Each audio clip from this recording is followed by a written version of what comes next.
Dennis, let's make sure we're clear on this. Fluoride, it is in tea, it's in coffee, it's in water, it's in bread, it's in toothpaste, but it's actually a poison, right? It sure is, and here's the quickest evidence. Go to your bathroom and pick up your toothpaste, and you'll see a warning that if a child swallows more than a pea-sized amount of toothpaste, call poison control. Fluoridation in most water supplies it involves putting in industrial waste, the waste from the phosphate fertilizer industry.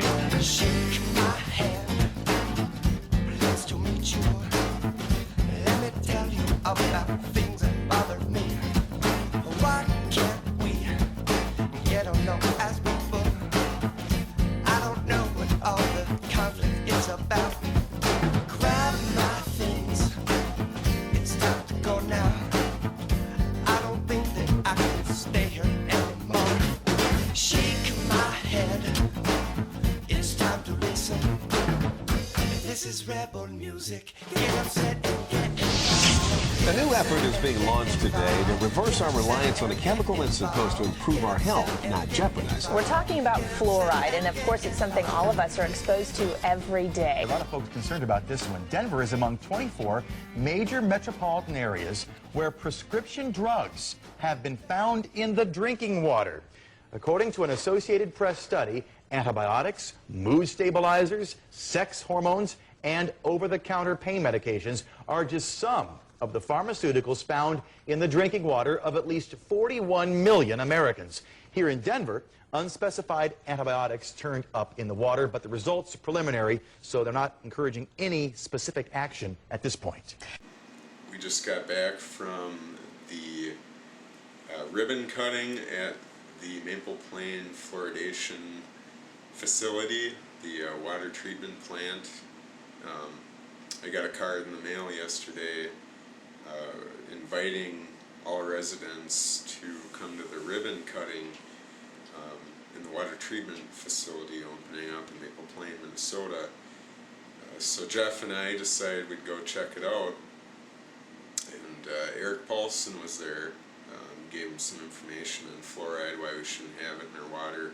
I think I spoke with you a couple of times. Yeah. What's your name? Brian Peterson of Minnesota University. We're just having concern of the fluoride in our water. Sure. So, actually got one for you. Oh, you got something leaving for me? Yeah, that'd be great. Thank you. 50 reasons by a PhD professor why we should fluoride our water. Thank you. Rather than having to pump new water from the ground, we reuse that. It greatly reduces the amount of water that goes to sanitary sewer, which in this case ends up having a take back. So around the corner here, here's a lot of Brian Peterson, I guess the concerns about the fluoride. We found a lot of that. We saw a lot of that.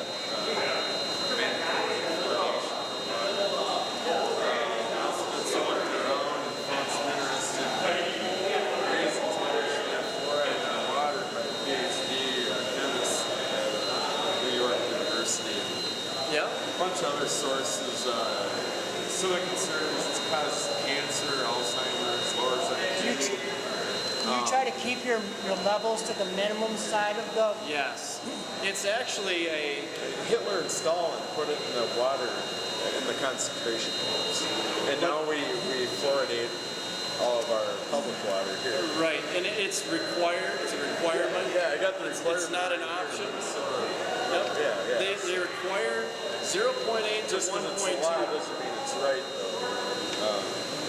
But in the concentrations and the amount that they are feeding, all of these studies, I've seen some of these are in Hitler, Stalin type things. This is way higher concentrations than what we're feeding. We're talking about less than 1 part per million in the water as a concentration. So, Well, in your literature, it said something like, wasn't it like... 0.8 to 1.2 is what they mandate. 0.1 studies found for a year given it to rats that causes Alzheimer's cancer. 0.1 parts per million? I believe it was 0.1. Okay. Well, just so, you know, because it's kind of like, you know,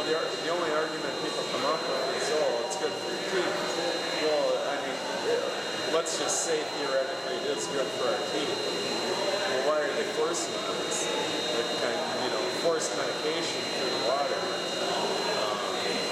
You know, well, and it's all, I mean, separate of us, the state and the health officials evaluate, and this is national.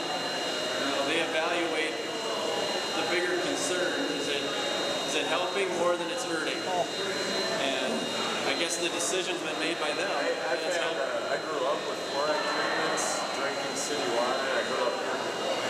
Yep. And I grew up with horrible teeth. Horrible teeth. Yeah. So the fluoride theory didn't work for me. Right. So yeah. Yeah, I guess, you know, for I'm not really trying to promote or advocate for or against it. I'm just listening to the rules that are given to me. You do try to state it on the lower portion, yeah. We keep it as low as we can, and they give you a range of 0.8 to 1.2, so, you know, we typically try to shoot for that 0.8 to 1. So do you fluoride a whole batch at once, or does it it gets dosed. It gets dosed through as the water is flowing. It gets dosed at that concentration. So what exactly is sodium stannous fluoride? It's hydrofluorosilicic acid is what is being fed. Where do you get that from? Chemical supply companies. And it's all the same. It's the same chemical that they're putting in all the drinking water. It's all that same. What is that again? There's several different. What's the name of that? The chemical again? Well, hydrofluorosilicic acid is the name of it. Hydrofluorosilicic acid. Do you have something? Yeah, I actually need to talk to you. Okay. So we went into this room called the fluoride room, and I would run in there before anybody else was in there, and I was taking pictures of the vats and everything, and the sticker that was on the fluoride, fluorosilicic acid or something like that.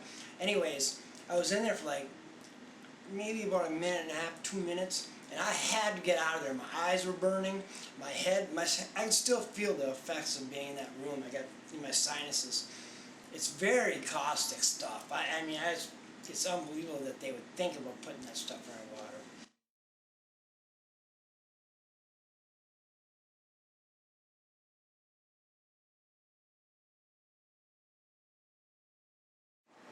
Got stonewalled by the administrator trying to give the operator of the computer system, the guy that controls the levels of fluoride and other things that they put in the water and so forth. Is your desk then, or is it today?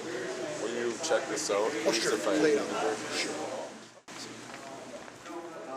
The administrator actually took it off his desk and tried to give it back to me.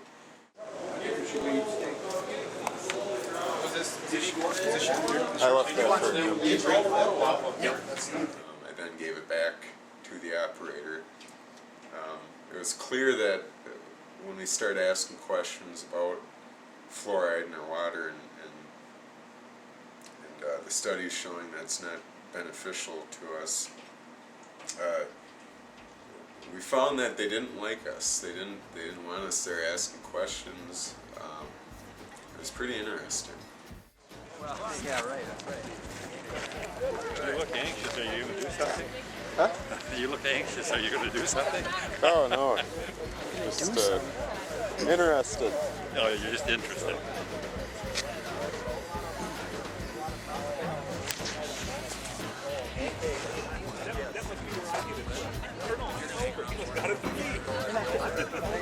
No, I'm just going to observe. Just observing. Nothing else for me to do. Today, 600 health professionals and scientists, including Dr. Arvid Carlson, a Nobel laureate of medicine, are calling on Congress to ban the use of fluoride immediately. Among the petitioners, Bob Carton, a former Environmental Protection Agency scientist. He says fluoridating water was a mistake from the beginning. It was a foolish thing to do years ago. They didn't have enough information. They hadn't really been tested.